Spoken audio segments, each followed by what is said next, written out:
Apex Legends has a ton of weapons to pick from. Every game, you have a plethora of options to pick from in terms of what weapon do you want to run that game. So hello everyone, I'm your hostess with the mostest, 8 Second Gaming, and in today's video I'm going to be breaking down one tip for every one of those weapons in Apex so you can learn some fancy new tricks for using these guns. But now, even though I'm giving you one tip for every gun here, there are still so many things to learn about the weapons in Apex. And if you're looking to learn more about them and all of the other aspects of Apex, you need to check out the GameLeap website right now. Over there, we have weapon guides, legend guides, VOD reviews, and much more, all made from top level players, including myself. So click the link in the description, get yourself a membership today, or I'll steal that little wheel that spins your food in the microwave.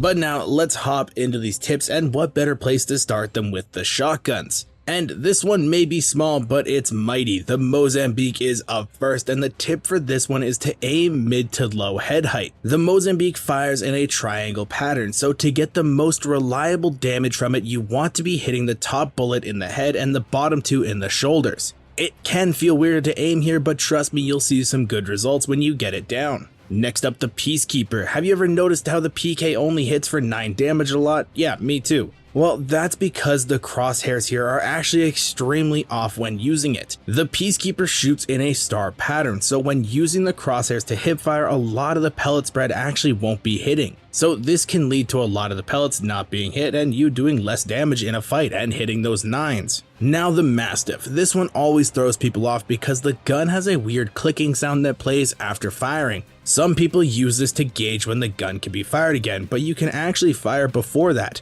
So the in-game animation and sound alert aren't accurate and can lead to you not shooting the gun as fast as you need to and dying in fights. And lastly, the EVA 8, and I thought this one was already covered to the point that everyone knew about it, but I still see a lot of people not understand this. The EVA is fully automatic. You don't have to fire the gun each individual time, just hold down the fire button. Alright, now let's move on to assault rifles and start with the R301. This is the best beginner-friendly gun out there, so if you're new to Apex and need a gun that's very forgiving in the recoil department, this is the one for you. It also has incredible capabilities at up-close fights, so no matter what range you're getting into fights in, the 301 has you covered. Now, even though the flatline has been moved off ground loot and been put into the crafter, it's still an insanely strong powerhouse gun. And to some people, the recoil is a pain in the butt, but what if I told you there was a way around that? The flatline has 2 fire modes, fully automatic and single fire. And if you have a fast trigger finger, you can fire just as quickly as automatic in single fire.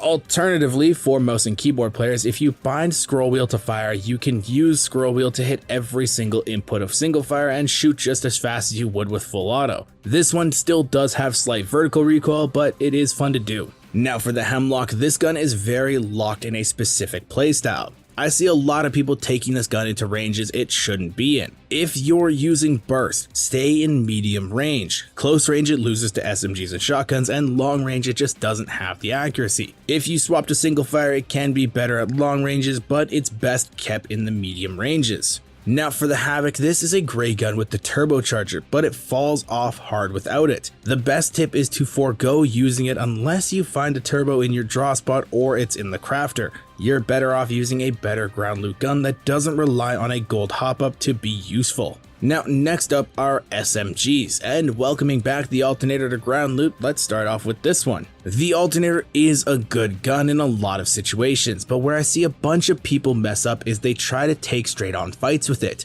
It doesn't have the best DPS for those situations. If you're going to be running this one, let your teammates draw fire for you. That way you can laser the enemy team without having to worry about losing straight up gun battles. Now for the Prowler, this gun has insane amounts of damage and can kill people very quickly. But because it's a 5-round burst gun, people seem to forget that it has recoil. And I hate to break it to you guys, but it does. There still is some, but luckily for you, it's mostly vertical. So all you have to do is pull straight down slightly and you're golden. You can stop missing shots. And for the R99, this gun is super weird because there isn't a whole lot of tips for it. But do keep in mind it is the fastest shooting gun in the game. So if you are playing a corner you can peek out of, you can dump your mag, get back behind cover extremely fast. So make sure to utilize cover with this gun. Now the best ground loot SMG this season is the Car. This thing is an absolute monster, and the more I use it, the more I love it. but a lot of people are scared to pick this up because of the recoil the gun has. Well, if that's you, my tip is to just move closer. The gun has very good hipfire and can laser people in close range. If you're worried about the recoil, just don't ADS. And finally, the care package SMG, the Volt. This gun is amazing for up close fights, but it also has a very easy recoil pattern. So if you find this gun, don't be afraid to slap a 2x on it and use it at medium ranges. You can still beam people and deal tons of damage with this gun at most ranges. Now moving on to the LMGs, let's kick this group off with the Devotion. The Devo is great at laying down cover fire while still being able to dish out high amounts of damage, but it falls off with the spin up time that it has. Much like the Havoc, I don't really recommend using this unless you have a turbocharger. The gun just leaves too much open space to be killed without it. So no Havoc, no Devo, leave it on the ground.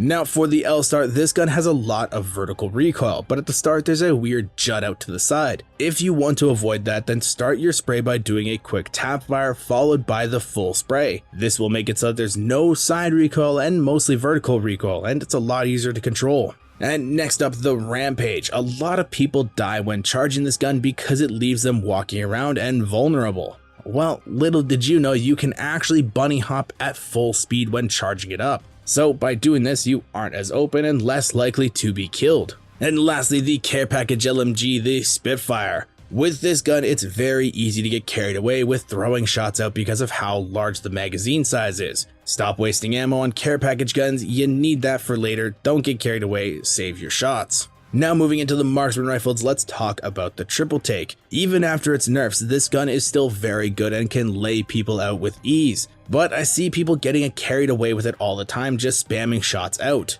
Respawn took away the bullet growth of travel distance with this gun, so now more than ever it's very important to choke the gun at longer ranges. Stop letting kills go and take the extra time to make sure all of the pellets are hitting. Now the bow check. The bow does have bloom when hip firing, but it's very minimal. So when in close range fights, make sure to always be hip firing so you can have faster strafe speeds and be harder to hit. Of course, if you have shadow caps, that can vary, but for the most part, it's a safe bet to just hip fire. And now for the 30-30, this gun has a very long reload speed. People always get caught having no ammo because they sent shot after shot after shot at someone just sitting behind cover. If you shoot at someone and then they dip behind cover like a rock or a building, take that time to reload a few extra rounds and not get caught having no bullets when they peek back out. And for the care package gun for this class, the G7 Scout. Take this gun out of double tap. It's very hard to hit both shots reliably, and it's just a lot better to run the gun in single fire and spam someone down. You're welcome.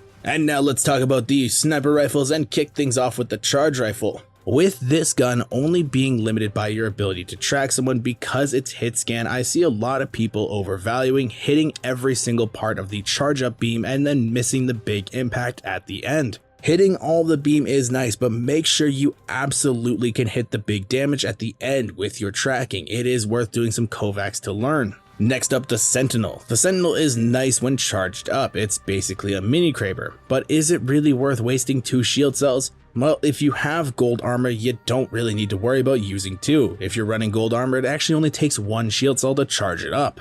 So you are able to save some heals and still dish out a ton of damage. And the crafting weapon, the longbow. In my honest opinion, this gun really isn't worth crafting. It's not broken enough to use over the other sniper rifles on ground loot. So unless you really want a sniper, just pick one up off the ground, and you then can save those crafting materials for batteries or ammo. And the Kraber is the Kraber. There's not really a whole lot to say here. There's not really any tips, just click heads and win the game. We are rounding the corner, folks, so let's finish off strong with the pistol, starting with the Wingman. This gun can be shot before the animation has finished, much like the Mastiff, but one thing that's really been helping me that a friend of mine was working on with me is really steadying between shots and not rushing bullets. The Wingman can still do a lot of damage without spamming the shots out, so be aware of that. Next up, the RE45. This gun did see a small boost in use with hammer points, but something that people are messing up is ADSing with it. This gun is great with hip fire, so when in up close fights, never ADS and allow you to use your mobility to your advantage.